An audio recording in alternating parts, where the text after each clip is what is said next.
back, relax, and maybe get yourself a snack.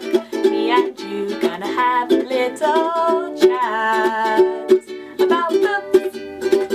Hey guys, so I'm here today to review a graphic novel series, and that is this series, the Paper Girls graphic novel series, which is by Brian K. Vaughan and it's illustrated by Cliff Chiang. This is a series that I got from the library, hence the sort of glariness on it because it's got those like plastic cover things. And this is a series that I picked up because the third volume is shortlisted for Booktube SFF Awards this year. So I had to read the third, and obviously to get to the third I needed to read the first and second. So I was very happy that my library did actually have these in stock. What did I think? The thumbnail might have been a bit of a giveaway because I did not like this series that much. I thought it was okay, but that was it. I don't love this series. I'm going to put some of them down because they're quite heavy.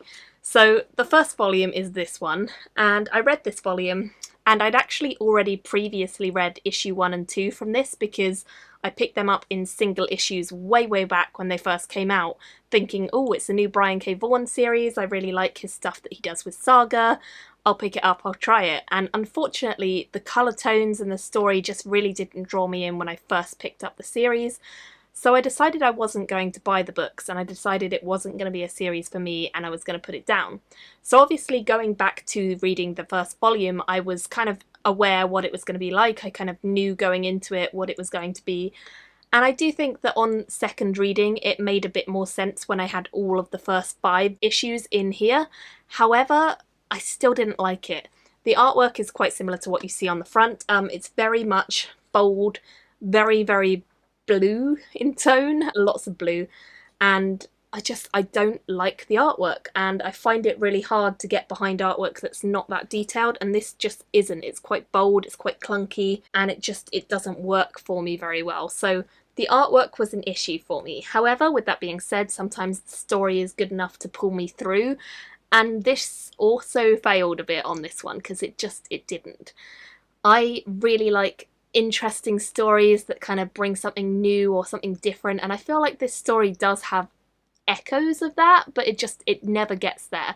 We follow 4 girls. 3 of them are already friends and 1 is a new girl who is just moved into the area, and she has actually started to be a paper girl, hence the name of the series. The other 3 are already paper girls in this village or neighbourhood where they live, and so the 4 of them kind of get together and they go cycling around delivering papers. However, the moment they do this, the world goes crazy, and by crazy I mean like aliens invade, people come jumping out of time, there's all sorts of demons and mummified things, and it's all completely mad. So I definitely find this series amusing, but that is it for me. It just doesn't really go any further, and I think the first volume in particular is really muddled and it doesn't give you a lot of answers. It really kind of just sets up all these questions and leaves you kind of going, what on earth did I just read?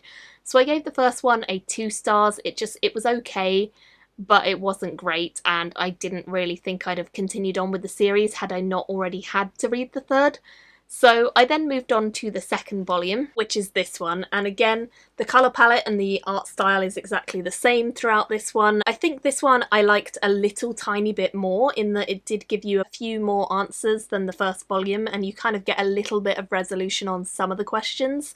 What is going on? Why is it going on? We don't know exactly, but we kind of get hints. And so that was good, but nothing else improved. Everything else just stayed the same. The 4 girls are still going on this adventure, trying to find out what happened. They're kind of lost. They don't know where anyone they know is. They go through time. They meet dinosaurs. It's just bizarre, and I found that I could not get into the storytelling. It did not work for me. So then I went on to volume 3, hoping that great things might have happened between the second and third volume, and that maybe Volume 3 did deserve to be nominated and shortlisted, but Volume 3 was still not my favourite. In fact, this one actually I found less interesting than Volume 2, because by this point I was feeling like these girls, they're just doing the same thing. They've got no idea what they're doing, they're jumping through time, and they don't know why, they don't know how, no one is telling them anything. It's just opening up more and more mysteries every time they meet people. They meet doppelgangers, they meet their future selves, there's all sorts of stuff that happens, and so little of it is explained that I just don't get it. I don't get the hype. I'm really sorry if you guys like this series and I don't, but for me it just doesn't work, and I certainly don't think I'll be carrying on with the series beyond this volume. This one I gave 2 stars. It's okay, but for me it is not my cup of tea, so never mind, on to better things. Hopefully some of the other shortlisted works will be a bit better. I'd love to have your thoughts in the comments if you've read this series. Are you on the side that loves this series, because there are plenty of you out there, or are you like me, just feeling a bit confused and not really a big fan? I'd love to know. Thank you all so much for watching, and I'll see you very soon in my next video. Bye guys! Thank you for watching my video today. Go pick up a book, then come back and chat with me again.